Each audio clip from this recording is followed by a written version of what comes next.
슬기로운 책 이야기, 슬기로운 독서 생활 지금 시작합니다.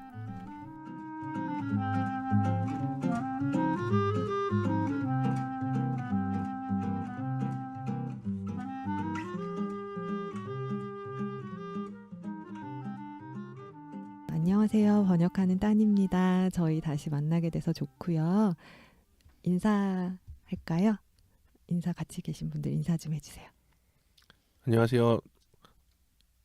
오랜만에 뵙는 것 같습니다. 좋은 책을 만들어 사람들에게 알리는 편집장 찬입니다. 어떡해. 안녕하세요. 좋은 책을 골라 독자들에게 제안하는 용입니다. 안녕하세요. 좋은 책 읽기를 좋아하는 형입니다. 네, 어떻게들 지내셨어요? 그동안 조금 오랜만에 뵙는 것 같아요, 그죠? 여러 일들이 있었는데요. 일단은 저희를 가장 이제 괴롭혔던 심판대에 선 그리스도를 드디어 이제 번역을 마쳤고, 사실 지금 이 시점에는 출간이 돼서 시중에서 구하실 수 있습니다. 오. 네. 아 진짜 오래 걸린 것 같아요. 네. 오래 걸려서 좀 애가 여러모로 이제 많이 힘들었던 책인데 많은 분들이 사랑해 주셨으면 좋겠습니다. 아마 다음번에 팟캐스트 할 때는 뭔가 특별 방송을 하게 되지 않을까. 저의 한이 좀 한과 노력을 담은 목이 잠기는. 네, 약간 목이 매네. 이 책만 생각하면 이 책만 생각하면 주마등처럼 목이 흘러가는. 네, 기억들이 있어서 네. 네, 그렇습니다. 어제 저희 그 책 다 받았잖아요. 편집장님한테. 네. 네. 느껴지는 에너지. 소진된 에너지인가요? 갈아 넣었다고 하죠. 네. 그래서 이건 정말 천천히 곱씹으면서 읽어봐야 되지 않을까. 아, 감사합니다. 네. 지난 한 달 사이에 용서점에 굉장히 좀 다양한 일들이 있었습니다. 그래서 제가 페이스북으로 용서점 구독하시는 분들은 들으셨을 텐데 제가 개인적인 사정으로 용서점을 이제 오전에 오픈하지 못하는 상황이었는데요.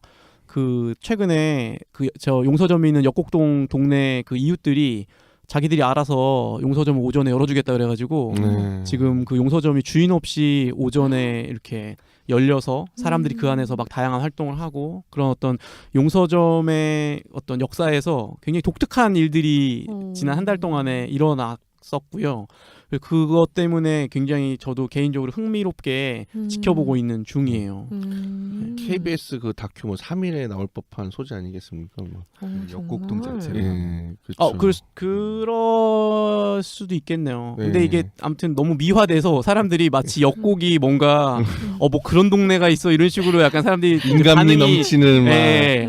한국 안에 스웨덴 이 시대에 아직도 그런 동네가 존재한단 말인가 뭐 이런 분위기여서 개인적으로 재조심스러워서 한국 안에 덴마크 그냥 네. 좀 조심스럽게 지켜보고 있는데요.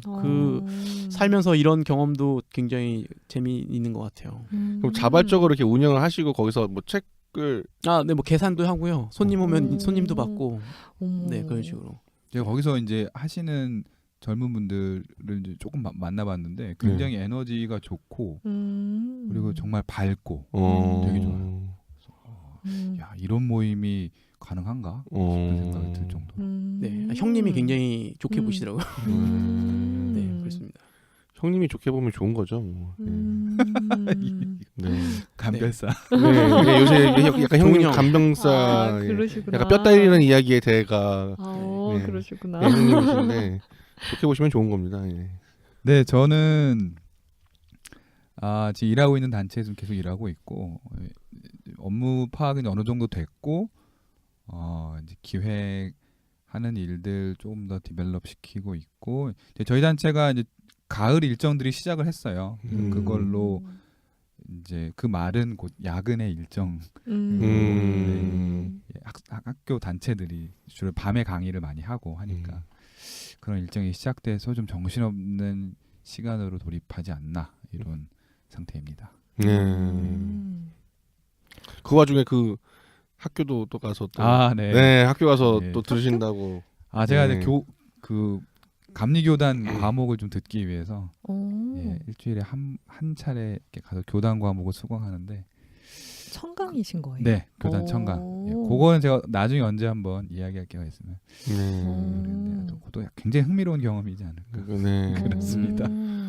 형님이 전공이 이제 성서학 신약학이신데 이게 어. 전도학 들으시고 이제 아주 어. 오랜만에 교회 교회 성장학. 교회 성장학에 그런 거 근데 들으시는. 그러면 그거를 그 일과 중에 가실 수가 있는 네, 그거는 거예요? 그 처음에 일을 할 때 음.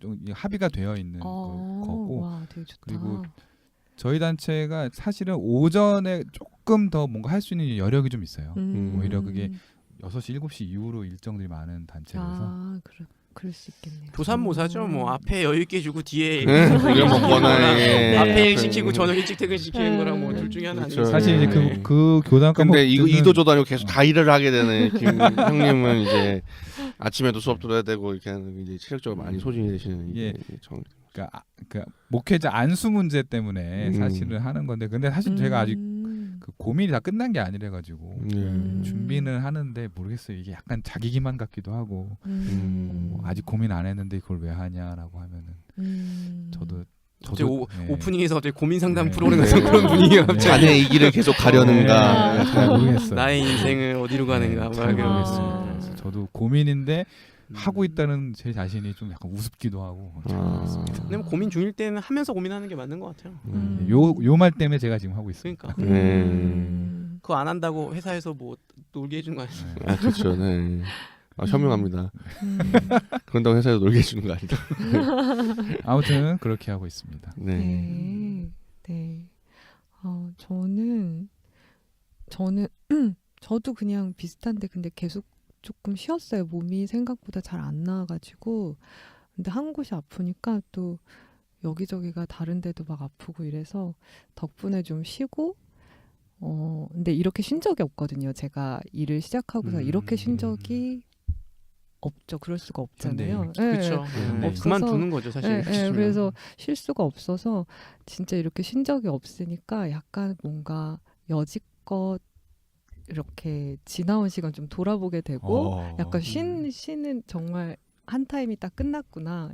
그리고 새 계절이 시작되는구나. 좀 약간 오늘 이런. 뭔가 굉장히 서정적으로 세상 진지하네요. 세상 진지해요. 네, 그런 시간이었어요. 네, 음. 뭔가 새로운 계절이 오는구나.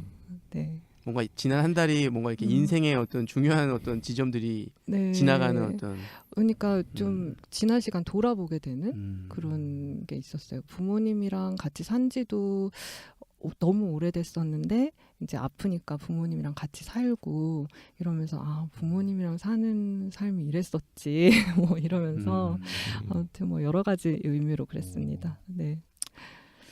네. 오늘은 약간 뭔가 어떤 사람이 막 업돼 있어. 너무 막 기분이 들떠 있는 사람이 들었을 때 이렇게 가라앉힐 수 있는 어떤 차분한 느낌의 어떤 이야기들. 네. 아니 내 앞에서 인생을 돌아볼 형님이 수 있고 막 이런. 형님이 약간 자기 그 고민되는 거 얘기하시고 이러니까 갑자기 말이 나왔어 이런 얘기가 그래서 아니 뭐 네. 오늘 우리 고민 상담 프로그램 이런 거 할까? 어떻게 해야 될까요? 고민 많지 뭐. 네네. 저희 책 이야기 시작할게요. 저희 이번에 월간 비아에서는 신약 문학으로 읽는 신약성서라는 책을 살펴볼 거고요.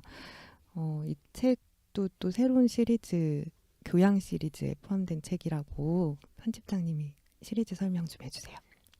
그 새로운 시리즈라고 했는데 원래는 이 시리즈로 계속 나오고 있었고요. 근데 요번에 이제 이 책이 세 번째, 네 번째 책이 되면서 책이 이제 그 네 번째가 나오면서 이제 비아 교양이라는 이름을 붙인 거고 원래 기획 단계부터 이 판형의 이 판형 한 200페이지 조금 220페이지 되는 가량의 약간 문고판과 일반판 사이에 있는 조금 문고판 같은 느낌이 드는 이 시리즈는 약간 교양 시리즈로 가겠다는 생각을 했었는데 그 전까지는 교양이라고 안 붙이고 갔다가 이번 기회에 이제 어느 정도 3권, 4권 이제 시리즈라는 느낌이 드니까 비아 교양이라는 이름을 붙이기로 한 거고요.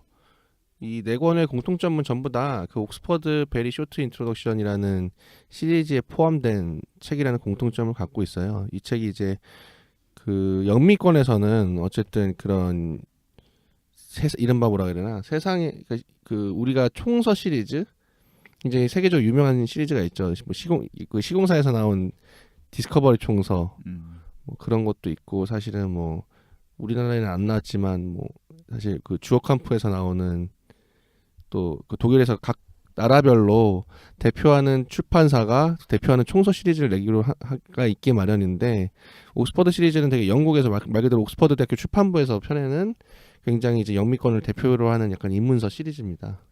그래서 제가 알기로는 1995년부터 시작해서 지금 한 600종 정도가 나왔는데, 네, 600종 정도가 나왔는데 저희는 한국에서는 한 4개 정도 출판사가 내고 있어요. 가장 대표적으로 지금 교유서가 문학동네 임프린트인 교유서가에서 첫 단추 시리즈로 내고 있고 그 다음에 한겨레 출판사에서도 예전에 5권 정도를 냈습니다. 근데 좀 이름은 좀 달리해서 그 다음에 뿌리와 이파리에서 저희로서 굉장히 아쉽게도 이렇게 기독교를 대표하는 사상가 3인방 이렇게 해서 이 시리즈에 수록된 아우구스티누스랑 루터랑 바울을 낸 적이 있고 그 다음에 저희가 이제 여기서 이 옥스퍼드 시리즈에서 4권을 낸 상태입니다. 네. 그래서 저희는 근데 이게 옥스퍼드 시리즈가 그러니까 어쨌든 좋은 의미에서 굉장히 권위 있는 인문서고 그 워낙 좀 이제 이 자체 전 세계적인 밸류는 굉장히 높으니까 좀 약간 원출판사의 조건이 좀 까다로운 편이에요. 선인세도 높고 그래서 그리고 실제로 약간 저자들도 굉장히 이미 고전이 된 그러니까 이 분야에서 고전이 된 책들이 몇 권 있거든요. 그러니까 이를테면은 저희는 못 냈지만 그 바울 쓴 이피 샌더스의 그 바울이랑 그 헨리 체드윅이 쓴 그 아우구스티누스 입문 그리고 그 한겨레에서 냈거든요. 그 마키아벨리라 편 이 베리쇼트 인터내셔널 마키아벨리를 퀸틴 스키너라고 영국에서 가장 유명한 정치 사상가가 썼어요. 그러니까 그런 책은 거의 이제 인문서일뿐만 아니라 거의 그 해당 책에 대한 가장 좋은 인문서의 위치를 점하고 있기 때문에 그런 자신감 때문에 좀 약간 선인세도 그렇고 편집의 제약도 굉장히 본인들이 만들어놓은 틀을 못 바꾸게 하는 그런 경향이 있거든요. 그러니까 좋은 거는 그 자체의 완성도가 좋으면 굉장히 좋지만 좀 달리 말하면 약간 현지화가 영국 그런 영미권과 한국의 맥락의 차이가 있을 때 현지화가 작업이 좀 어렵다는 단점이 있는데 일단은 저희는 여기 내용까지는 일단 내놨고 성공회, 예수, 구약, 신약 이렇게 4권 내놨고 향후에는 좀 이 옥스퍼드 시리즈를 계속 갖고 가야 할지 아니면은 이 판형에 걸맞는 다른 시리즈를 찾아야 할지는 좀 고민 중에 있습니다. 네. 혼자 많이 길었네요. 네. 아니에요. 아니 뭐 네. 이렇게 설명해 주는 거는 아니 근데 좋은 요건 또 거니까. 이 편집장이 아니면 알 수 없는 뭐 선인세 부분이라든가 이게 좀 선인세가 비싸다는 건 결국엔 많이 팔려야 된다는 얘기죠. 네. 사주십시오. 네. 네. 그러면 저자 얘기를 좀 해볼까요? 저희 카일 키퍼 저자분에 대해서도 그럼 또 편집장님이 얘기를 먼저 시작하실까요? 이거는 이제 일단 저는 기본적인 얘기를 하고 우리의 또 형님께서 그러시구나. 네, 또 자랑스럽게 또 뭔가. 이분이 또 에모리 당황했어 지금 약간. 에모리 대학에서 네. 공부를 하셨잖아요. 그래서 네네. 지난번에 딱 제가 옆에 있을 때 바로 논문 사이트에 딱 추적해서 어떤 논문 쓰고 딱 바로 서치가 되시더라고요. 지도 교수가 누군지도 바로 서치하시고. 그래서 저는 이제 아주 기본적인 사항만. 칼키퍼 좀 재밌는 거는 베일러 대학교 저희가 그 앨런 제이콥스 네, 기억해요. 맞아요. 네, 앨런 제가 가고 제이콥스 싶어 했던. 네, 아주 그 우등 프로그램을 교육하는 베일러 대학교에서 영문학을 공부했고 그 다음에 프린스턴 신학교에서 MDB를 받고 에모리 대학교에서 초대 그리스도교회 신약 성서에 관한 연구로 박사학위를 받았는데 이거는 좀 형우님이 좀 더 보완해서 설명해 주실 것 같아요. 그래서 기본적으로 성서와 문학 그리고 성서 해석사, 정경사 이런 거를 연구하는 분이고 현재 그 컨버스 대학에서 신약 성서와 본문 해석, 성서 예소의 관계에 대해서 연구하고 가르쳤다고 했는데 사실 냉정하게 얘기하면 올해 은퇴하셨어요. 네. 총장 학장까지 다 하시고, 네. 그래서 나름 뭐 근데 뭔가 좀 그 실질적인 학적인 그러니까 그 옥스퍼드 대학교 이 필진이 네네네. 한편으로는 굉장히 이제 참신한 학자들, 그러니까 약간 신세대에서 좀 약간 주목할 만한 학자들을 뽑거나 완전히 대가에 이르는, 그러니까 둘로 나뉘어서 약간 그 필자 섭외를 하는 것 같은데, 이를테면은 그 바울 같은 이피 샌더스, 아우슈스 헨리 체드윅, 이건 완전히 이제 대가들한테 이미 거의 평가가 끝난. 그리고 원래 이 신약이 뉴 테스트먼트랑 뉴 테스트먼트 에지 리터러처랑 두 개가 있어요, 옥스퍼드 달라요. 시리즈에. 근데 뉴 테스트먼트는 루크 티모시 존슨이라고 또 이게 에모리에서 이제 또 알만한 사람들은 다 아는 아주 권위 있는 대가한테 의뢰를 했고, 이 뉴 테스트먼트 에지 리터러처는 좀 약간 신진 네, 활동가 중에서 주목할 만한 사람한테 의뢰를 한 것 같습니다. 카일 키퍼는 좀 약간 그러면서 약간 신진학자, 아직은 이제 좀 네, 그런 사람을 할 수 있겠죠.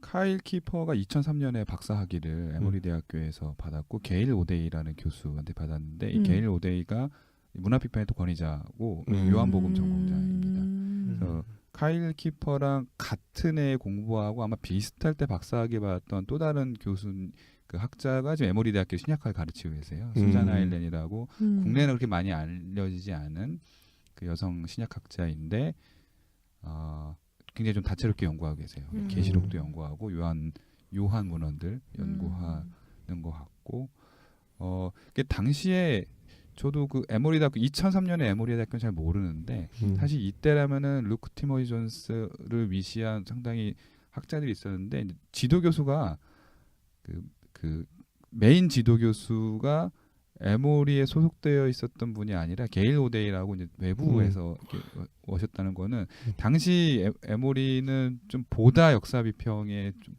집중하는 분위기여서 그랬는지 아무튼 좀 흥미롭더라고요. 그때 박사 학위를 문학 비평을 했다는 것 자체가. 그리고 박사 논문도 요한복음이 어떻게 이해되고 전승되었는지 뭐 교부부터 해서 현대까지 해서 요한복음으로 문헌을 썼고, 예, 그래서 되게 재미있는 분이었죠. 요한복음에 대한 해석, 그 텍스트 그 부분 비평보다는 해석사 그렇죠. 같은 거를 박사 논문으로 쓰신 거죠. 예. 교부들이 어떻게 요한복음 이해했는지를 이제 하나하나 다 정리를 해서 뭐 그렇게 썼습니다. 그러니까 그걸 재밌게 느낀다라는, 그러니까 그걸 재밌다라고 표현한 것 자체가 이 책을 접근할 때 약간 학문적인 책인가라고 할 수 있는 부분이 있는 것 같아요. 그러니까 문학 비평 용어도 그렇고 그랬을 때 사람들이 처음에 인상이 방금 말한 이런 거에 대한 재미를 느끼는 사람들이 읽는 책. 그렇죠. 요게 하나의 어떤 이 책이 갖고 있는, 처음에 일독했을 때는 저도 그런 느낌 받았거든요. 그러니까 이게 약간 뭔가 이런 성서를 연구하는 어떤 이제 학자들이 그런 여러 가지 맥락 속에서, 그러니까 그 전에 있던 역사 비평이 있는데 이건 또 그 역사 비평 너머에 그런 역사 비평 한계에 대해서 이야기하면서 또 문학 비평, 그렇죠. 그런 어떤 그런 식의 어떤 약간 학문적인 책인가라고 했는데 또 두 번째 읽을 때는 좀 다르게 읽히긴 했어요. 그래서 이 책이 갖는 어떤 약간 그 양쪽을 다 조금씩 건드리는 이게 지역인 것 같아요. 이제 문학 비평이라는 거는 약간의 이해는 좀 필요한데 이제 가장 좋은 거는 이 뒤에 om기니의 말에 그 이 번역하신 번역 정말 좋습니다. 예, 이거 맞아요. 읽으시는 분들은 제 생각에는 신약학 서적에서 번역된 모든 걸 총괄해서 가장 잘 된 책 중에 하나라고 제가 생각해요. 그 정도인가요? 그 정도인가요? 예. 왜냐하면 비하는 원래 좀 그러니까 특히 이 신약 그러니까 성서학 책 주로 내는 이제 모 출판사들이 이렇게 손에 꼽히는데 거의 읽지 못하는 수준의 번역인 거 되게 많고 제가 공부할 때 지도교수였던 유상한 교수님도 특정 책에서 나온 그 번역들은 읽지 말아라고 학생들한테 과정생들한테 얘기해줄 정도였는데 이 책은 굉장히 좋습니다. 이거 번역하면 이렇게 해야 된다라고 생각해도 될 정도로 읽으시는 분들은 진짜 안심하고 읽어도 좋고 이거를 제가 그 에머리에서 박사과정하는 친구에게 지금 서평을 의뢰해서 굉장히 학술적인 서평이 나와서 지금 이걸 어떻게 소개해야 되는지 굉장히 지금 고민 중에 있는 아마 제가 다음 주에 저희 단체에서 될 것 같네요. 학술 비평 비정기 학술 비평이라는 것을 좀 만들자고 제가 굉장히 얘기를 하고 있어요. 아무튼 네, 그 분도 이제 그 첫 문장에 아주 유려하고 날렵한 그 번역으로 했기 때문에 어쨌든 번역 아주 좋습니다. 후회 없는. 네, 어쨌든 그래서 이 뒤에 옴기민니의 말을 보시면 돼요. 그거 보면 이제 맥락이 어떤 건지 알고 있는데 간단하게 말씀을 드리면 사실 우리 뭐 그 참 편집장이 더 잘 아시겠지만 중세에서 근대로 넘어오고 근대에서 현대로 넘어왔을 때 가장 중요한 거는 역시 이성의 발견이잖아요. 그리고 그 이성의 발견을 더 강화하고 촉발하고 단단하게 만든 게 사실은 역사학의 발견이었어요. 그래서 역사학의 발견이라는 것은 과거 우리가 성서의 문헌들을 단순히 종교적인 문헌이라고 생각했는데 이제 19세기, 18세기 19세기 넘어오면서 아 이거 역사적인 문헌이다. 역사로 이 성서 문헌을 볼 수 있다라고 이해를 하기 시작합니다. 그래서 당시에 많은 역사학자들이 성서를 역사 문헌으로 보기 시작하고 막 공부를 해서 밝혀내죠. 그래서 역사적으로 이랬고 뭐 해보니까 마가복음이 가장 먼저 쓰여진 것 같고 이렇게 얘기를 합니다. 근데 이 그래서 역사 비평이라는 게 대두가 되게 되는데 역사 비평의 목표는 하나예요. 역사적 진실에 도달할 수 있다. 한 가지 실체적이고 분명하고 확실한 역사적 증거에 우리가 도달할 수 있다라는 자신감을 갖고 역사 비평학자들이 밀고 나갑니다. 그래서 이른바 역사적 예수가 실체적인 것을 벗겨낼 수 있다라고 역사학자들이 자신감 있게 밀고 나가죠. 그런데 아시겠지만 역사학자들이 연구를 점점 아실 수 없을 수도 있습니다. 예. 네. 전 몰라요. 네. 나가면서 몰라요. 사람들이 네. 발견하는 게 이거 실체에 접근할 수 있다고 생각했는데 이 잘 모르겠는 거예요. 왜냐하면 그건 알 수가 없기 때문에 2000년 이후의 사건을 알 수가 없어서 다들 이게 역사가 실제적으로 할 수 있다고 하지만 거의 다 가정에 근거하는 거고 거의 다 상상에 근거한 거고 거의 다 사실은 자기의 어떤 반영이라고 얘기를 해서 또 이후에 학자들이 역사정에서 연구 불가능하다라고 이런 이야기를 이제 하기도 하죠. 그래서 이거를 좀 극복하기 위해서 이제 사람들이 다른 비평적인 방법들을 얘기해요. 여기 옴기니에라 보면은 뭐 양식 혹은 편집 이런 비평의 용어들이 나오는데 이거는 뭐 하나하나 상세하게 알기는 좀 어렵지만 양식이라는 거는 이 문헌 이전에 어떠한 구전 전통들이 있어서 요거는 편집글 같고 이거는 시구 같고 이거는 비유 같고 이런 것들을 밝혀내서 당시 삶의 정황을 이해하려고 했고 그런데 이걸로도 뭔가 잘 이해가 안 되니까 이게 사실은 다 여기저기에 편집된 것 같다 이렇게 얘기하는데 이게 결국 역사 비평의 한계들을 극복하려고 하는 일련의 작업들이었거든요. 그런데 이 일련의 작업의 목표도 결국은 하나입니다. 역사적 실체에 접근할 수 있다라는 거죠. 그래서 좀 더 역사적인 실제를 알기 위해서 전승도 들여다보고 이거의 편집 과정도 들여다봐서 역사적인 사실은 이걸 거다라는 가정을 계속 세우죠. 하지만 역설적으로 이거는 계속 가정을 추가하는 것에 대한 한계가 있었던 거예요. 그래서 이 문제를 어떻게 고민할까 하다가 이게 19세기에서 20세기로 넘어오면서 그러면 이 역사적인 것도 우리가 알 수 없지 않겠냐. 그러면 우리가 사실 더 중요한 거 이거를 그냥 문헌 자체로 보자. 그래서 역사 바깥에서 이 성서를 보기 위한 이제 비평들이 부흥하기 시작하고 일어나기 시작하면서 나온 것들이 이제 문학 비평 혹은 뭐 서사 비평, 독자 비평 이런 것들이 점점점 나오게 돼서 이 칼 키퍼의 그 서두에도 나오지 않습니까? 이제 역사 비평의 갖는 한계를 제가 보기엔 의도적으로 아주 강하게 쓴 것 같아요. 네, 그죠? 맞아요. 이거 뭐 이제 아니지 않냐, 한계가 있지 않냐, 이걸 알 수 없지 않냐.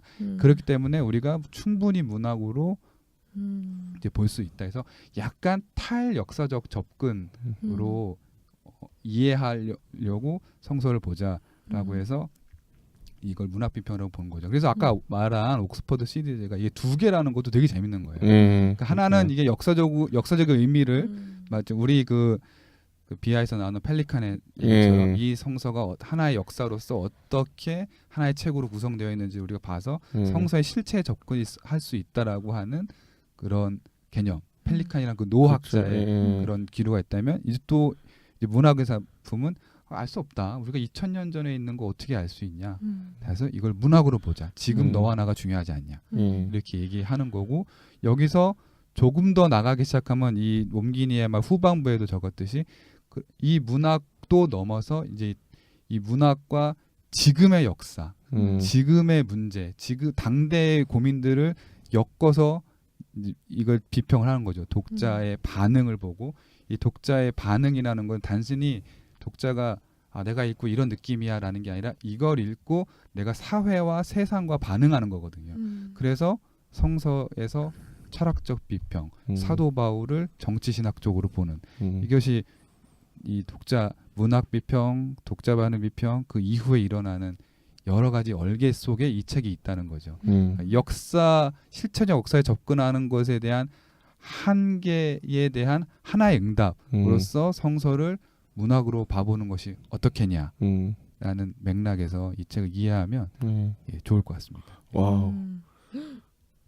아니 어떻게 신학 그 비평의 흐름을 그냥 그러니까 10 강의를. 예, 강의를 하셨어요. 그러니까 아주. 근데 제가 일반 평균 독자의 수준으로 이게 나머지 이제 책 얘기하는 건 뒤에 자세히 나오겠지만 예. 그냥 일반 평균 독자의 입장으로 교수님 질문 있습니다 이렇게 하는 느낌으로 네. 들은 생각은 그러니까 저도 이제 그냥 예.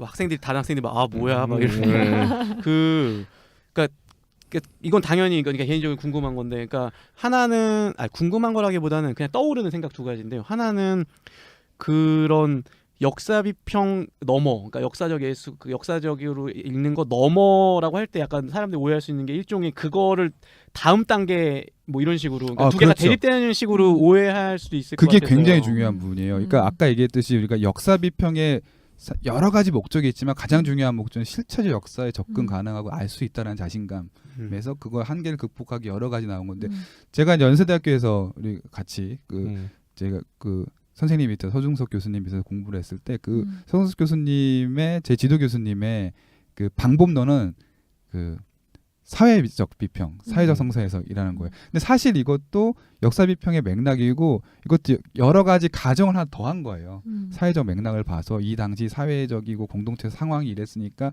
성서 이렇게 쓰지 않았겠냐. 이것도 이제 당시 공동체의 정황을 알 수 있는 그런 거죠. 근데 이제 카일 키퍼가 의도적으로 이거 이제는 뭐 시효가 다 했다. 약간 이런 맞아요. 투로 얘기하는데 그러나 카일 키퍼가 결코 역사 비평을 무시하려고 그런 얘기를 했다거나 이게 정말 끝났다고 보지 않습니다. 왜냐하면 이걸 문학적으로 이해하기 위해서 사실은 역사 비평에 기대해야 하는 부분이 되게 많거든요. 그렇죠. 예. 그러니까 사실은 이게 막 이거 뭐 끝 이게 아니라 사실은 이게 발전이죠. 항상 모든 그 패러다임에 전하는 이전 패러다임을 극복하는 과정이라면 그 극복하기 위한 패러다임의 임계치가 다 차야 사실 그 다음 게 나오듯이 카일 키퍼 결코 아마 역사 비평을 뭐 무시하거나 그랬던 건 아닐 거예요. 이를테면은 그런 것 같아요. 그냥 쉽게 좀 이해를 해보자면 다빈치의 모나리자라는 작품이 있는 거죠.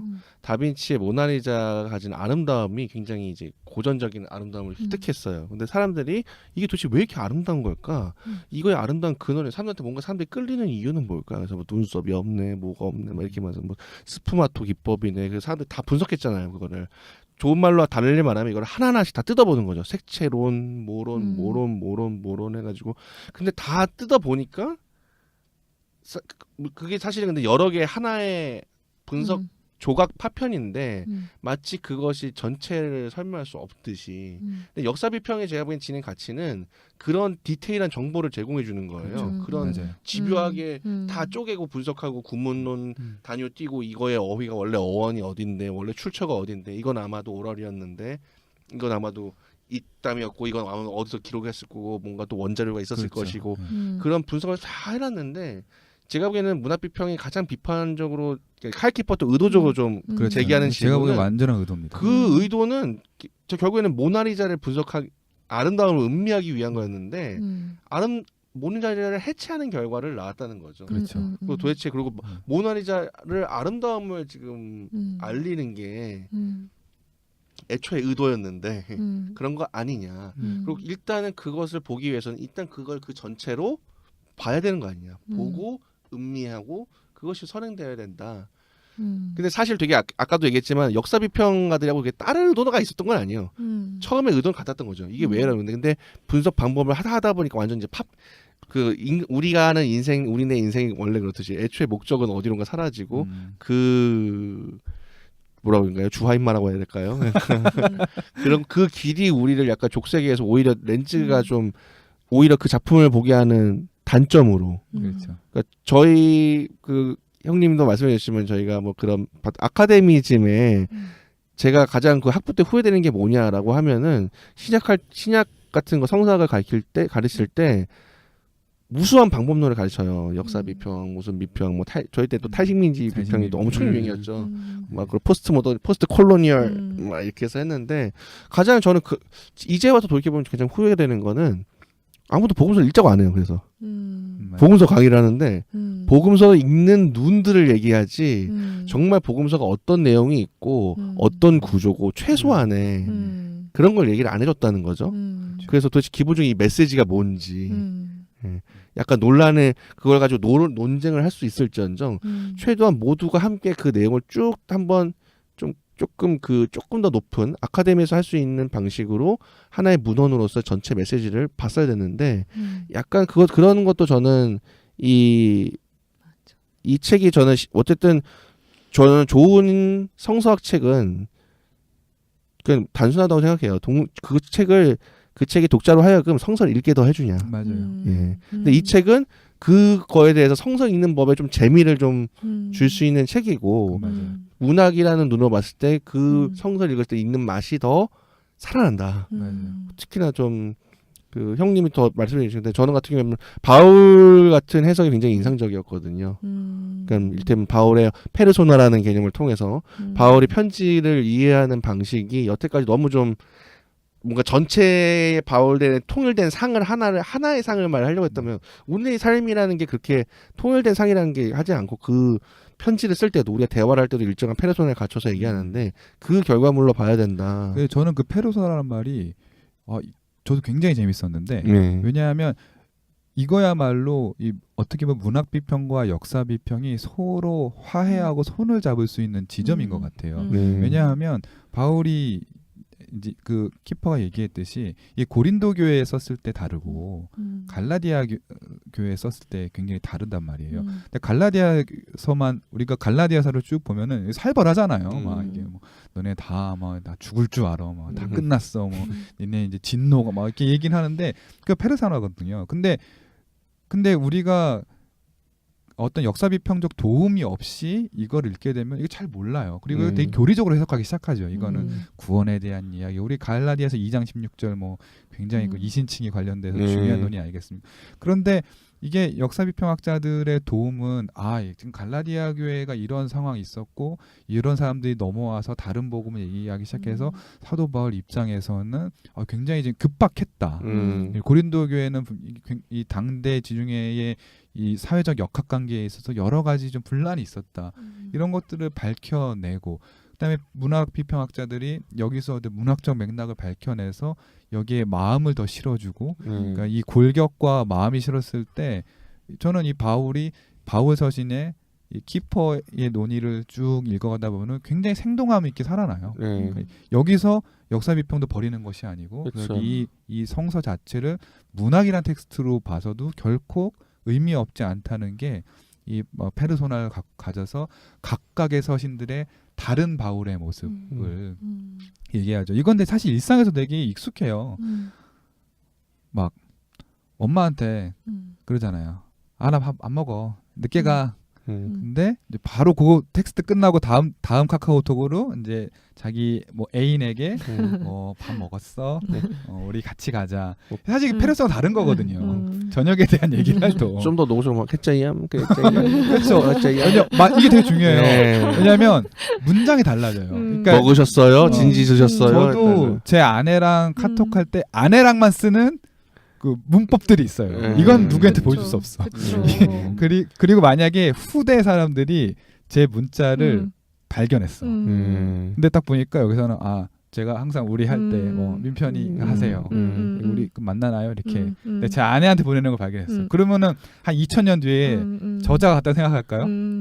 다르다고 생각할까요? 이거는 이 책을 번역하신 김학전 선생님한테 배운 건데 김학전 선생님이 이제 수업하실 때 예화 들었던 내용이 뭐였냐면 김소월의 진달래꽃을 우리가 근데 김소월이 누군지 알기 때문에 김소월은 어떤 사람이가 알잖아요. 근데 이게 한 몇천 년 뒤에 문헌에도 발견됐어. 한 2000년 뒤에 김소월이 좋아.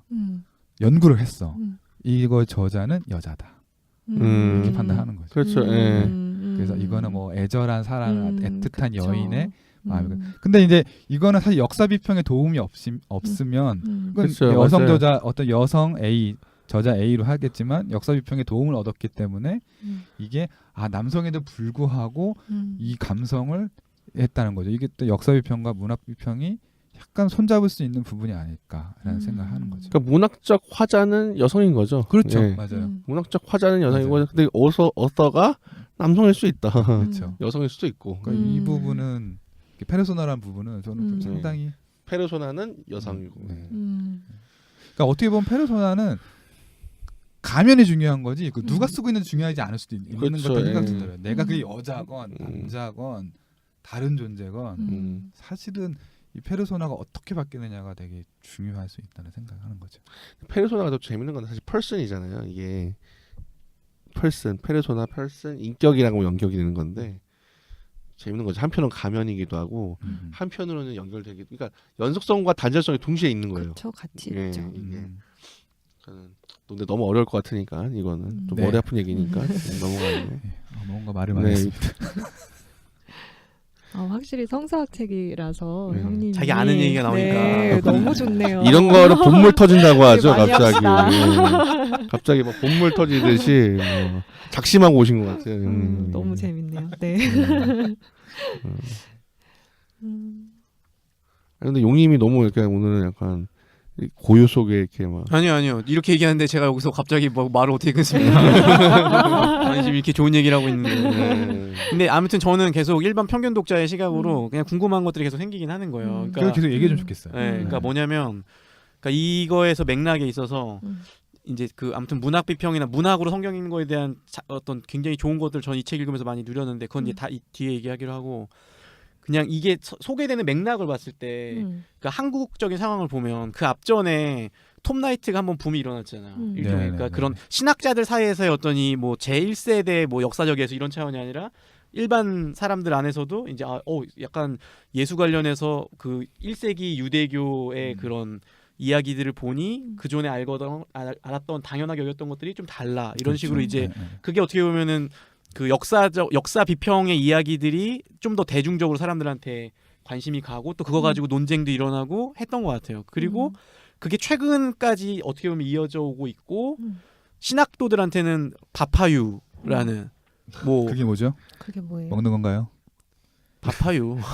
네. 바울과 팔레스타인 유대교. 네. 던 그거 관련된 게 네. 사실은 결국은 역사적 예수 이야기들의 어떤 또 신학적인 맞습니다. 공부하는 거잖아요. 네. 그러니까 한국의 지금 한국 교회나 이 판 안에서는 요 역사적 예수나 역사적인 그 역사 비평 이야기들이 되게 지금 네네. 여전히 되게 많이 되는 것 같은데 이게 아직 사람들이 네, 여기 네, 와 네. 있는 수준에서 이제 문학 비평은 또 다음 여기서 이야기하는 식으로 하면은 이 너머를 얘기하니까 그렇죠. 아까 모나리자 식으로 얘기하자면 모나리자 있던 유럽에서는 이미 뜯어본 거 한 거에 대한 비판으로 우리 모나리자를 즐겨야 하지 않을까라는 이야기 했는데 이게 한국으로 모나리자가 왔는데 이제 사람들이 막 뜯어보는 거 막 해보고 막 이런 느낌? 그렇죠. 예. 그리고 저는 개인적으로는 약간 이제 문학적으로 읽는다는 이거 했을 때 이게 그 이전에도 약간 되게 뭔가 이단적, 그러니까 이게 되게 위험하다라는, 그러니까 성서를 읽을 때 이런 식으로 읽는 게 굉장히 불경하다라는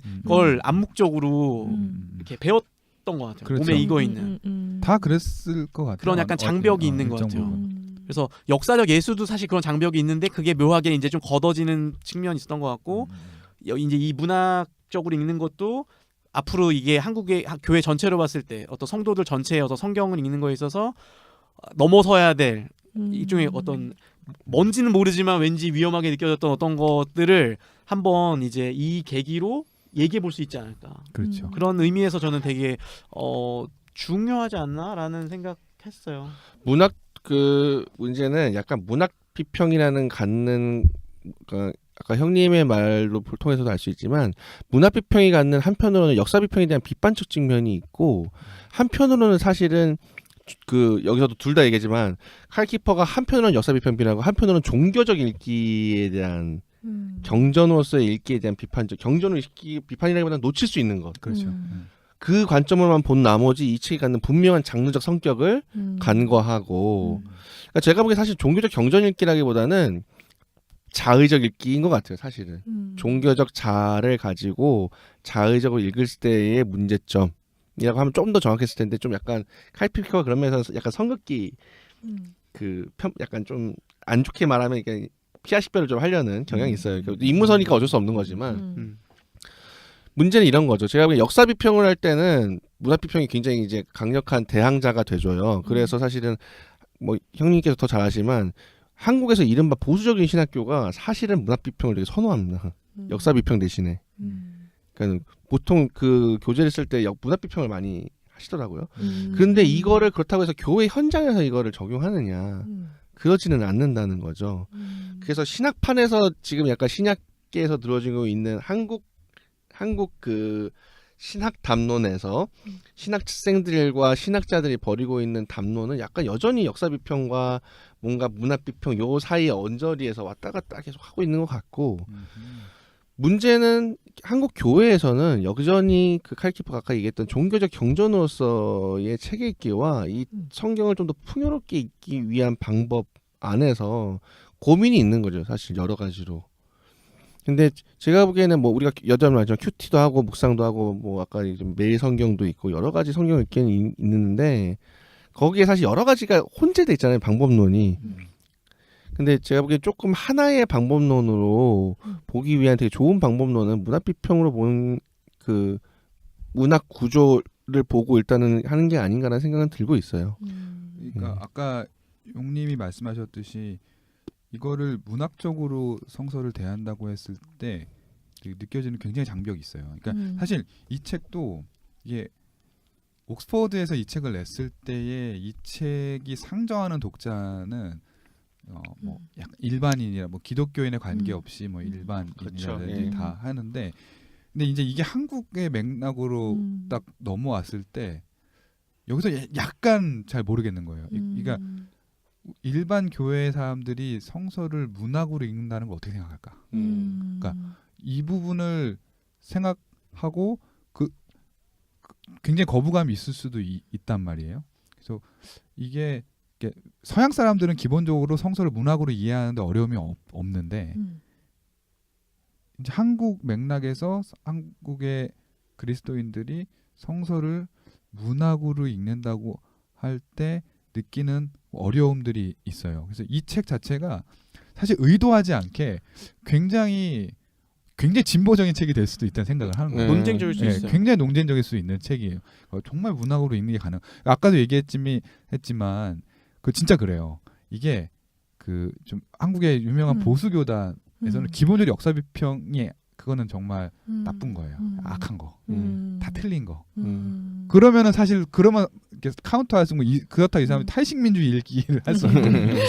갑자기 막 포스트 콜로니얼 요새 이름만 하는 뭐 대리다 무슨 뭐 이름만 읽기 막 이런 거를 보수 신학에서 하진 않아요. 그러면 할 수 있는 거는 이거를 이제 문학적으로 읽는 더 정확히 얘기하자면 종교적 알레고리로 읽기. 종교적 알레고리, 교리적 알레고리로 읽는 성서 읽기를 가르친다는 거예요. 여기서 뭐 특정 교단 신학을 얘기해서 그렇지만 뭐 개혁 예를 들어서 개혁주의 신학에 입각해서 이게 바울이 이래 얘기했다.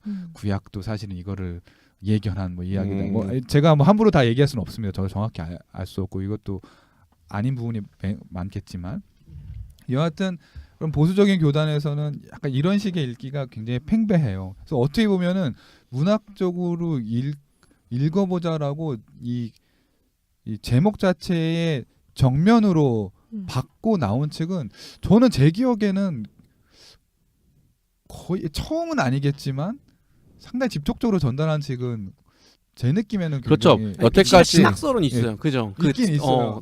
나도 봤어. 그리고 비평을 설명하는 맥락에서 문학 비평은 다 얘기는 해요. 그러니까는 제가 보기에는 이 책이 좀 더 도발적으로 만약에 볼 수 있다면 여태까지는 문학 비평을 사용하더라도 성경은 경전인데 거기에 문학적 요소가 있어요. 그렇죠. 그래서 이 요소를 이해하기 위해서 문학적 비평을 차용한다. 예, 정확해요. 예, 요 느낌이었는데 이 책은 그게 아니라 성경을 문학 작품으로 보고 맞아요. 그 장르적 그 성격을 중시하고 그거에 맞춰서 적합한 문학 비평을 적용했을 때 훨씬 더 잘 읽힌다.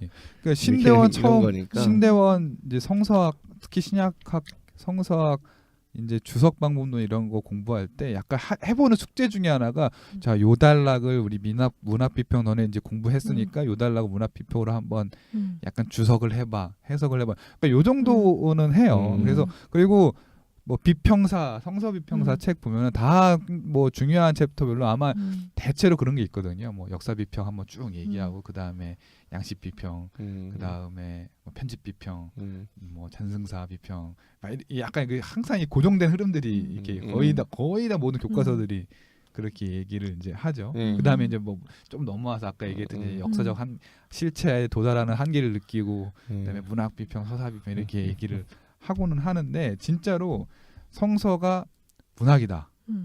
라고 하는 것 이게 제목 완전히 그거잖아. New Testament as as는 뭐 완전히 같다는 의미니까.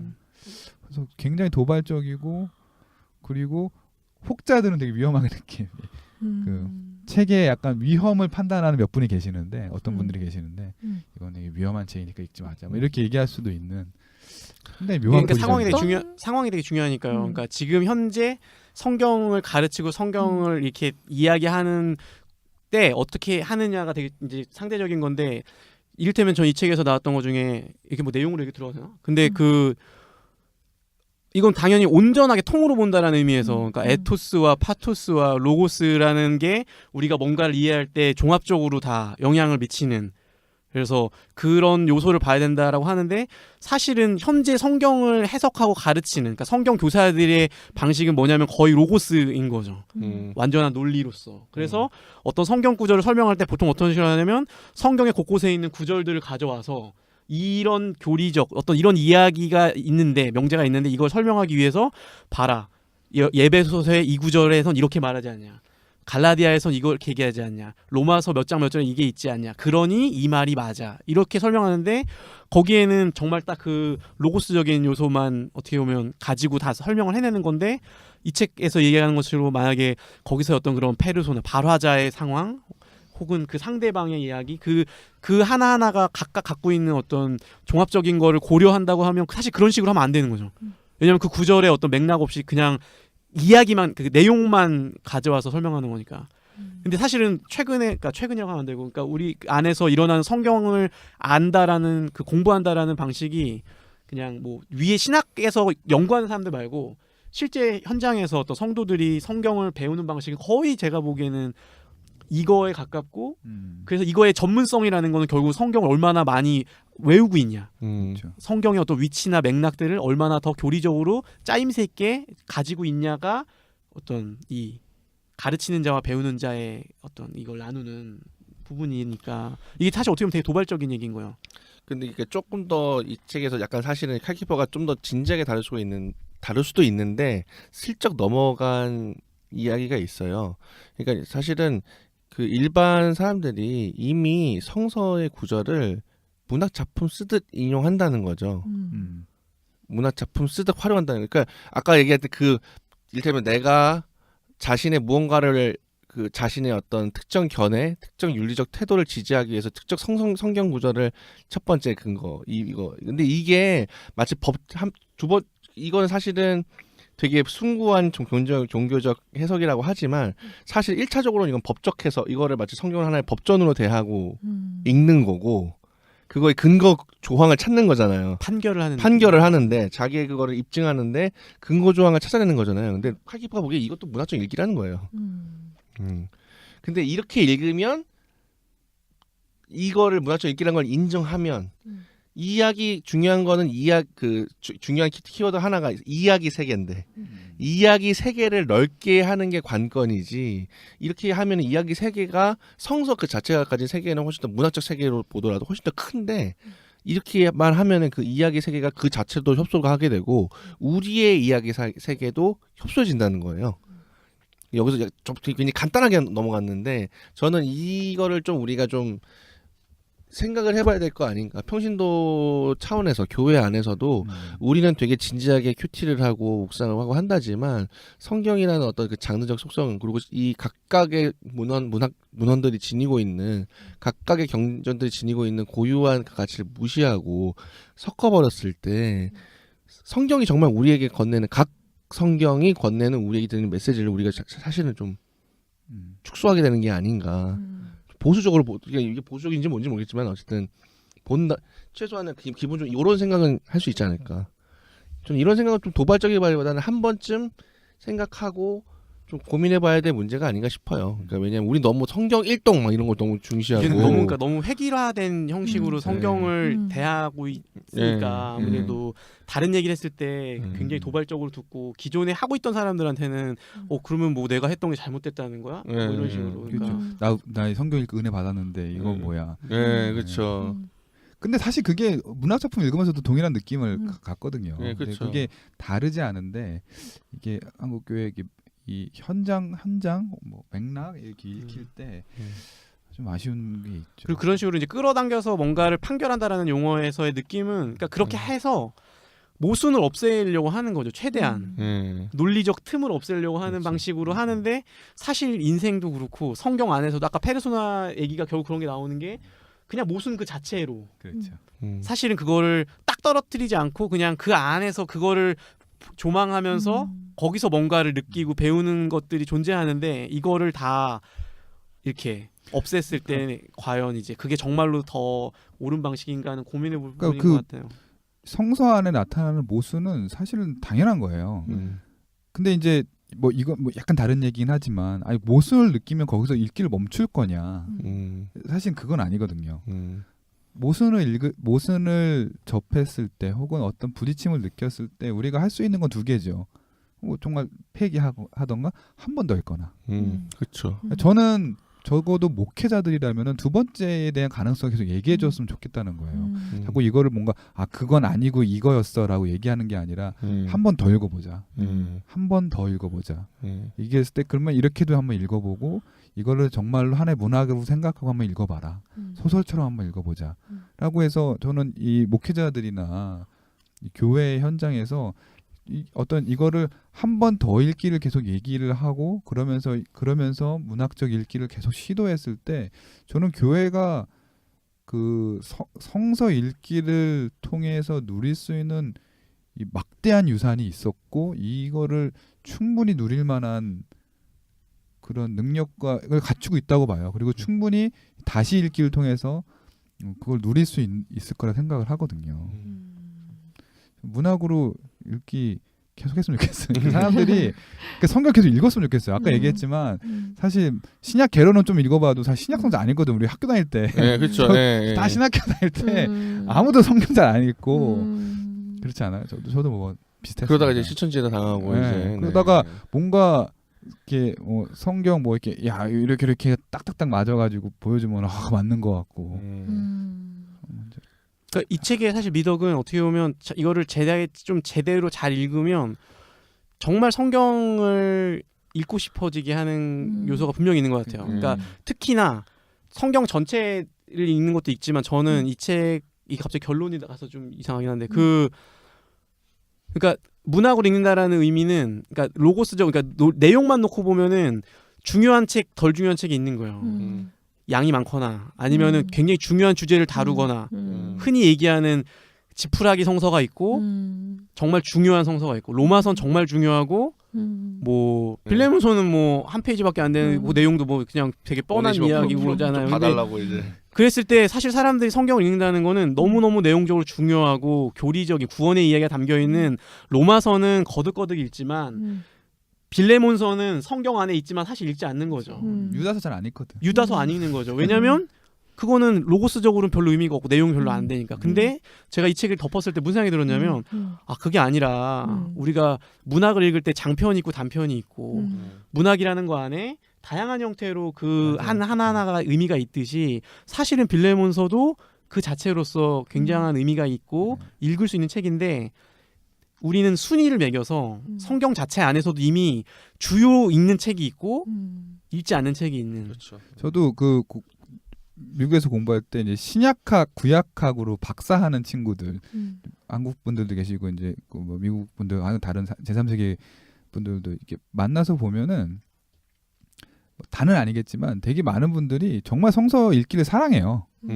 읽기를 정말 좋아하고 성서를 정말 읽기를 사랑하더라고. 제가 참 이렇게 저보다 연배는 아래인데 박사 공부하시는 이렇게 아주 가깝게 지낸 선생님 계시는데 정말 성경을 사랑해요. 그러니까 이게 근데 막 그렇다고 막 정말 그 종교적 읽기 막 이런 게 아니라 정말로 성경을 면밀하게 읽고 또 읽고 또 읽고 하면서 이렇게 공부를 하는 걸 볼 때 저 성경을 사랑한다는 게 이거는 정말 우리가 다시 생각해 봐야 될 거다. 우리가 요즘에 좀 뭔가 힙한 거 좋아하지 않습니까? 신앙은 그러면서 막 성경 뭐 많이 읽고 이런 거 그런 것보다 하는데 아니에요. 그러니까 성경을 계속 읽고 막 음미하고 한 번 더 읽고 하면서 느끼는 갑자기 부흥의 느낌. 신앙 고백. 갑자기 신앙 요새 고백. 목회학 수업을 들어서 그래. 오늘 하루 들었는데 어제 하루 들었는데. 이게 신약은 그동안 비아책을 같이 쭉 읽어오신 분들은 굉장히 재밌을 수 있는 게 특히 팟캐스트도 같이 들었던 분들은 더 그럴 수 있는 게 새롭게 당연히 새로운 이야기지만 그동안 해왔던 것들이 계속 그러니까 다시 나오는 얘기들이 많아요. 그러니까 그런 문학 관련된 건 사실 저희가 그 몇 회에 이어서 계속 관련해서 그런 시에 대해서 이야기했었고 또 산문에 대해서 이야기했었고 그런 것들이 결국은 다시 좀 더 종합적으로 이제 문학으로 읽는다는 게 얘기가 나와서 우리가 독자들이 정말 문학에 대해서 한번 관심 가져볼 만한 어떤 좋은 계기라는 생각이 들고요. 이 책 복음서 부분 나오는데 저는 이 복음서 부분 딱 보면서 야 이건 복음서와 만나다랑 같이 읽으면 완전 딱 좋겠다는 생각했어요. 그리고 저는 좀 칼키기보다 좀 치사하다고 생각을 해요. 제가 보기에는 분명히 버리지 영향을 받았거든요. 초상화 얘기도 나오지 않아요? 네, 맞아요. 근데 레퍼런스에 언급을 안 받더라고요. 그 학술비평적으로 썼다는 그 박사학위 학생도 그 얘기를 씁니다. 이거는 버리지. 그 모자이크식 그거 예. 분명히 있다고 그걸 써가지고 역시 선수들은 다 보는구나 그 생각했죠. 그러니까 언급할 안 하면은 바로 이게 좀 보이게 되는 것 같아요. 언급 안 했어 근데. 의도한 거일 수도 있고 편집자 상의에서 뭐 뺀 수도 있는 것 같긴 한데 뭐 여하튼. 그러니까 요 책의 복음서 파트 부분을 만약에 좀 더 내가 상세하게 그리고 좀 더 체계적으로 꼼꼼하게 보고 싶다 하면 복음서 만나다 같이 보면 진짜 좋은 거죠. 네. 바울도 있으면 좋겠는데 저희가 아직 바울은 지금 준비 중에 있습니다. 형님과 함께. 그거 몇 년 뒤 얘기를 지금 하는 거예요? 어쨌든 나오니까요. 실현된 종말론이. 이게 그런 식으로 어떻게 보면 꾸준히 같은 맥락에서 책을 내가면 발생하는 되게 재밌는 지점인 것 같아요. 왜냐하면 그게 결국 만나니까. 한 출판사 안에서 여러 책들이 중구난방 각각 이건 왜 여기서 냈어 이런 느낌이 아니라 같은 톤으로 내니까 떠오르는 일부 출판사. 비아라는 출판사를 그냥 또 항상 독자로서 칭찬하고 싶은 거는 결국은 한 출판사가 뜻을 세우고 어떤 한 방향으로 이렇게 올곧게 혹은 이렇게 우직하게 쭉 책을 만약에 가지를 만들어 나가면 독자들한테는 이게 연결되는 즐거움이 있다라는 거죠. 이 책을 읽지만 그 앞전에 이 출판사에서 읽었던 여러 가지 책들이 이 책을 읽는데 도움을 주고 그런 거에 있어서 독서에 있어서 각각 흩어지기보다는 파편화되기보다는 이런 식으로 연결되는 거는 독자들한테 굉장히 좋은 지점인 것 같아서 이 책 읽으면서 아무튼 비하에서 그동안 해왔던 것들이 많이 연결이 되더라고요. 감사합니다. 뭔가 격려가 되네요. 저는 마가복음 제일 좋았어요, 사실. 전 마가복음 가장 먼저 다뤘는데 제가 요즘에 마가복음을 되게 공부했었으면 재밌었겠다는 생각을 보통 이제 학교 졸업하고 나면 생각하지 않습니까? 근데 저 마가복음 전체가 약간 거대한 역설이거든요. 카이 키퍼도 계속 그 얘기를 하고 계속 나를 왜 이 거대한 역설이냐면 사실 예수께서는 계속 얘기하지 마라 이렇게 얘기하잖아. 근데 마가복음이 있어. 마가복음의 존재 자체가 역설인 거예요. 얘기하지 마라. 너 이 얘기하면 안 돼. 이 얘기하면 안 돼. 이 얘기하면 안 돼. 하는데 마가복음은 있는 거야. 그러니까 마가복음의 존재 자체가 사실 얘기하지 말아야 대한 역설인 거죠.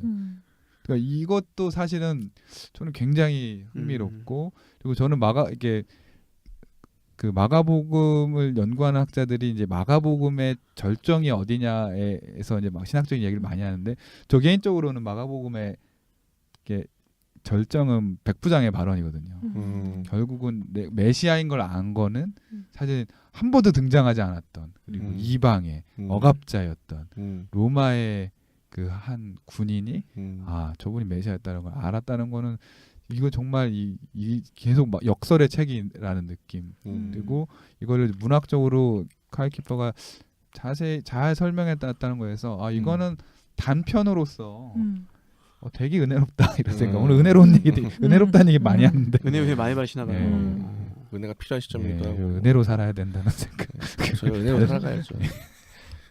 저는 그 좋았던 부분 얘기하니까 저는 이 책 읽으면서 개인적으로 진짜 뭔가 좀 의미 있었던 지점이 어디였냐면 그 바울 관련된 거 얘기할 때 어떤 표현이 있냐면 그 루터는 틀렸다. 그러니까 그는 바울로가 자기 메시지를 전할 때 가상의 나를 등장시켜 표현한다는 것을 간과했다.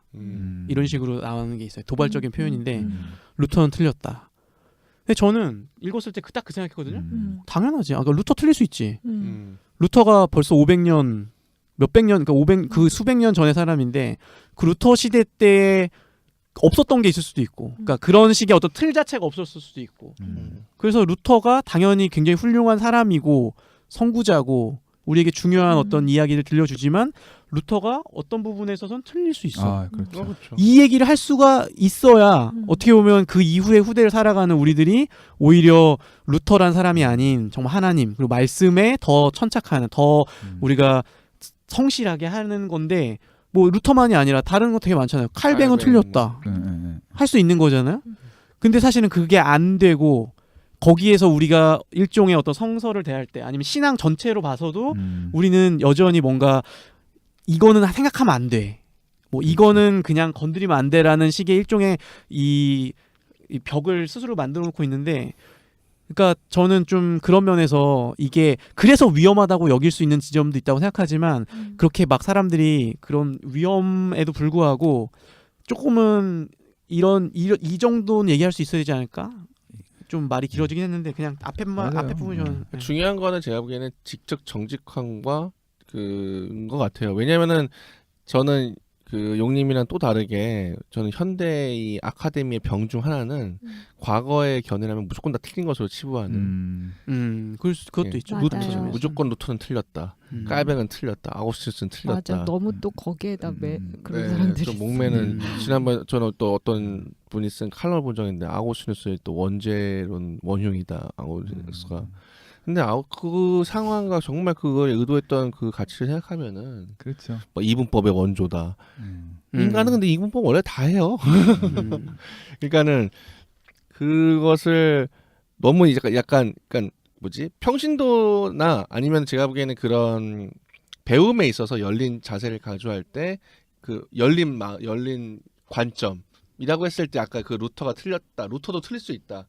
라는 거 인정하면 되게 좋은 거죠. 굉장히 그건 당연히 갖춰야 될 태도고. 근데 배우다 보면은 약간의 우리가 모르게 사실 우리가 진짜 내린 판단도 아니에요. 어디서 들리는 흉흉가 뭔가 이 현대라는 어떤 안 좋은 병 C.S. 루이스는 약간 병이라고도 했던 것 같은데 버버리즘인가 무슨 이름 붙여가지고 빌버주 무조건 옛날 거라면 틀리고 보는 그 주의가 있는데 지나갔으니까 옛날 얘기잖아 이렇게 하면 옛날에나 그렇게 생각했지 이러면 무조건 약간 가치가 없게 보는 아니 뭐 다 틀렸다는 아니고 루터가 막 여기 구절에 있어서 그렇죠. 바울을 해석하는 부분에 있어서 요 부분은 루터가 간과했다.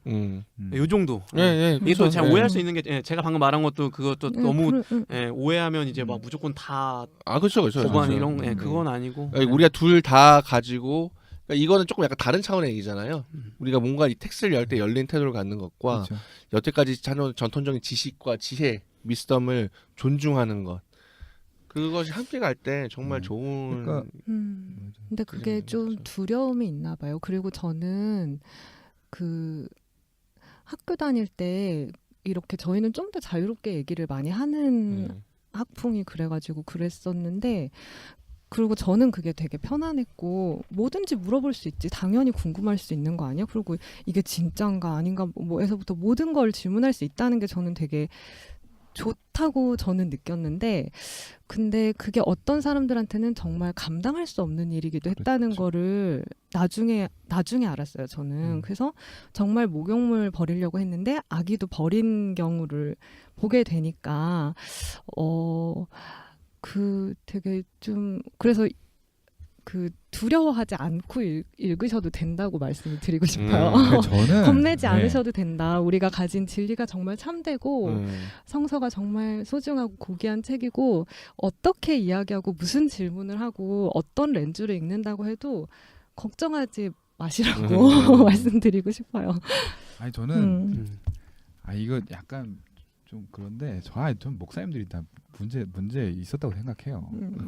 목사님들이 못 나가겠구만 이거 그냥 아니 저는 이걸 나가도 상관없다고 생각하는데 조금 좀 약간 좀 글을 좀 키워서 그냥 충분히 읽고 아까 얘기했잖아 루터 틀렸다 그 사실 끝이 아니잖아요. 그렇죠. 그래서 루터 그럴 수밖에 없었겠다 이런 생각까지 우리 충분히 할 수 있는 정도로 사실은 그 정도 다 교육 훈련을 받고 사실은 하는데 그거를 가로막는 거는 되게 교회의 어떤 특정 안 좋은 모습 어떤 일부 목사님들이 갖는 그런 것들이 되게 안타까워요. 왜냐하면 저희가 어제 북토크를 하고 왔는데 그 송인수 선생님 관련된 이야기를 했는데 이게 저는 이 얘기랑 되게 닿는 부분이 있다고 생각하는 게 일종의 구조 자체가 그런 것도 있는 거예요. 그 우리가 성경을 배우고 성경을 알아가는 과정의 방식이 기본적으로 탑다운이어가지고 그러니까 위에서 권위자가 알려주고 밑에 사람은 듣고 받아들이는 형태잖아요.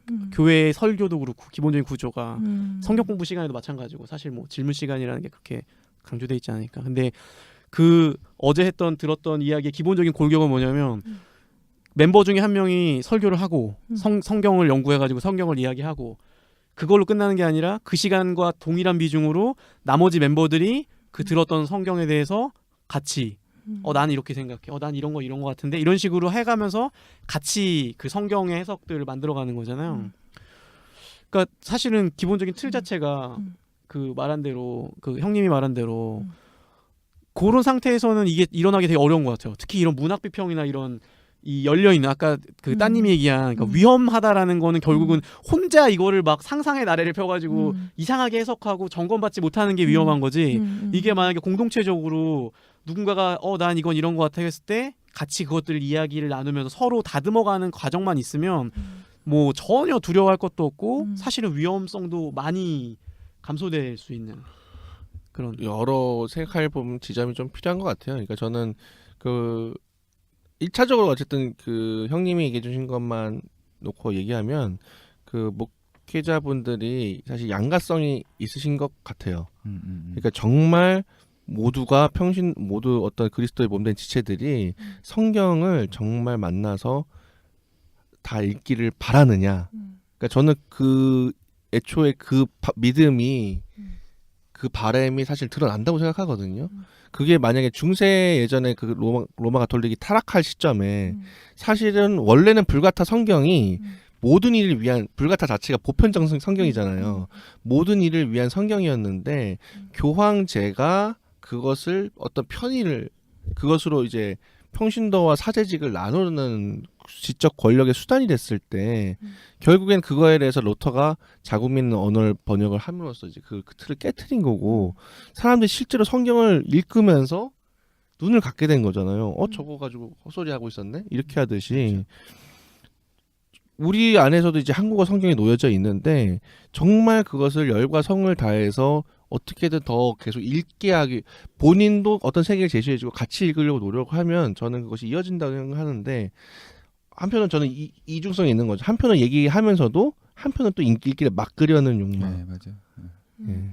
근데 그게 그렇게 막 그때 목사님들이 그렇게 이렇게 이를테면 약간 보호하듯이 어떤 것에 대해서는 그렇게 하시는 거는 정말 보호하고 싶은 마음이 있으신 분들이 많이 있으실 것 그래요. 같기는 해요. 그게 정말 그렇게 해서 질문을 많이 던져 보니까 아니면 질문을 많이 하면 정말 이거 그러면 아무 뭐 그냥 아무것도 아니었나 봐. 다 똑같은 얘기였나 봐. 그냥 이거 뭐 문학 작품이었나 봐. 뭐 이렇게. 맞아요. 바로 이거를 네. 가장 그래서 얘기하는 그렇게 할까 봐 그렇게 마무리가 될까 봐 그거를 아예 그냥 원천 차단하는 네, 맞아요. 되게 이렇게 보호하는 아이 보호하듯이 음. 그렇게 하시는 거 아닐까 그렇게 아마 그런 분들이 많이 계신 거 이게 아닐까. 정확히 얘기했어요. 네. 약간 아이 보호하듯이. 음. 근데 아이는 클 수밖에 없는 존재거든요. 맞아요. 그렇죠. 그러니까 사실은 교회의 역할, 목회자의 역할은 이렇게 이걸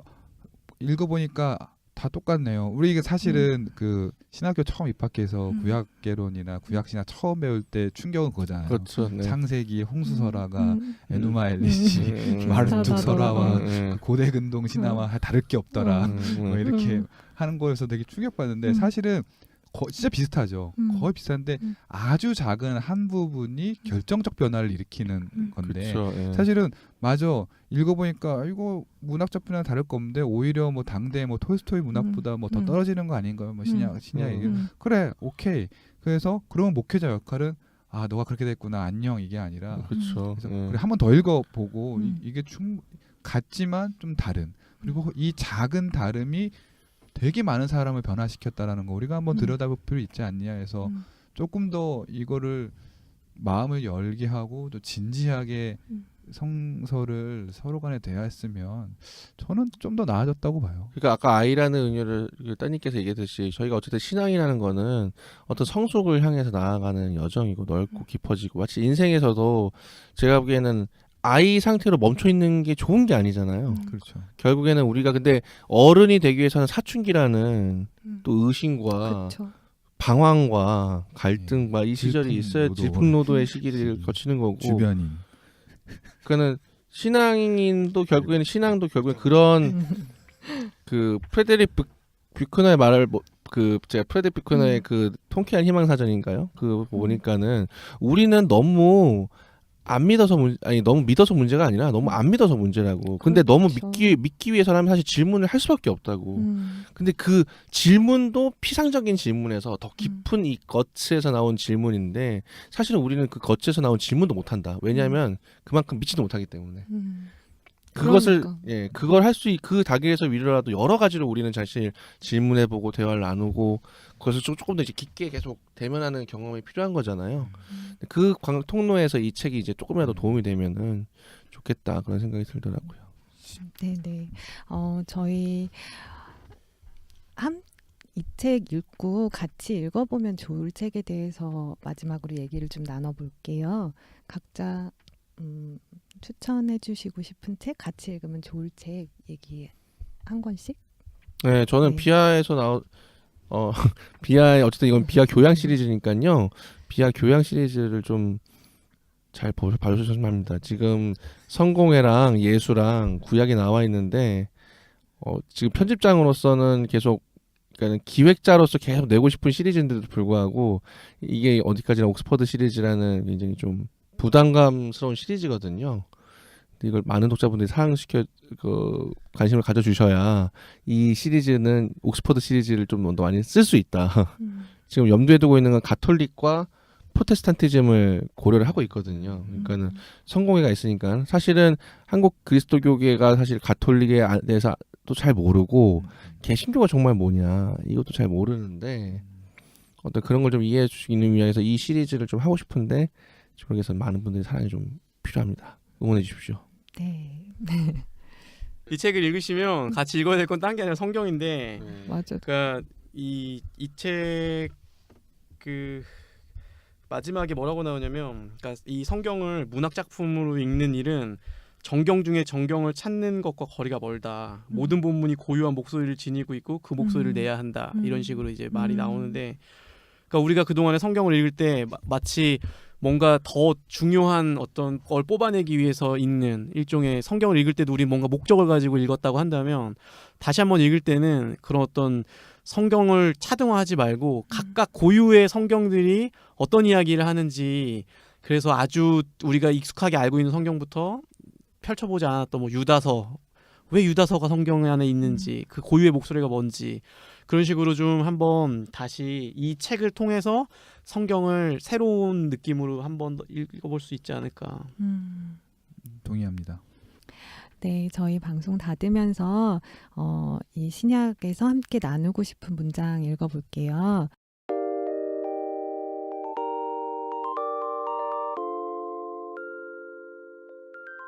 초대교회가 정경을 결정하는 과정은 놀라운 창조 행위였다. 초대 그리스도교인들이 정경을 하나로 묶자 그 안에 포함된 책들은 단 한 명의 예수를 표현하기보다는 하나이면서도 동시에 여러 얼굴을 지닌 예수를 드러내기 시작했다. 정경은 독자들이 창조적으로 접근하길 바라고 그렇게 접근하도록 자극한다. 신약을 읽는 이들은 부분을 종합해 새로운 전체를 구성해 나가야 한다.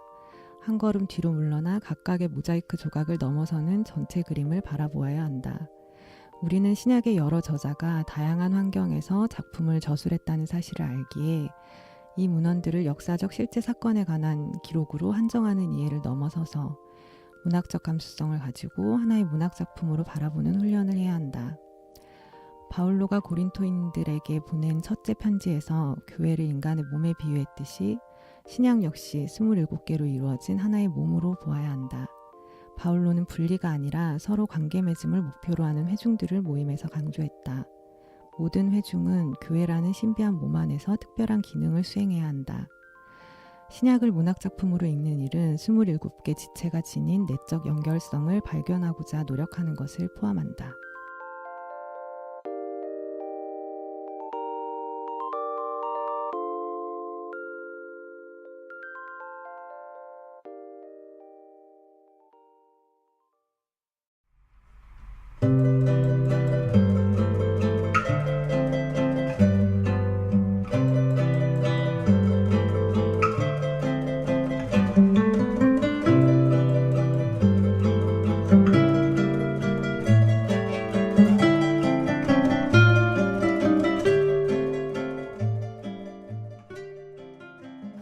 신약 성서를 사랑하시고 또 성서를 새로운 눈으로 읽기 원하시는 독자분들께 이 책 신약 문학으로 읽는 신약 성서를 권해드립니다. 즐거운 독서 여정 되시길 바라고 저희 월간비아 방송 닫습니다.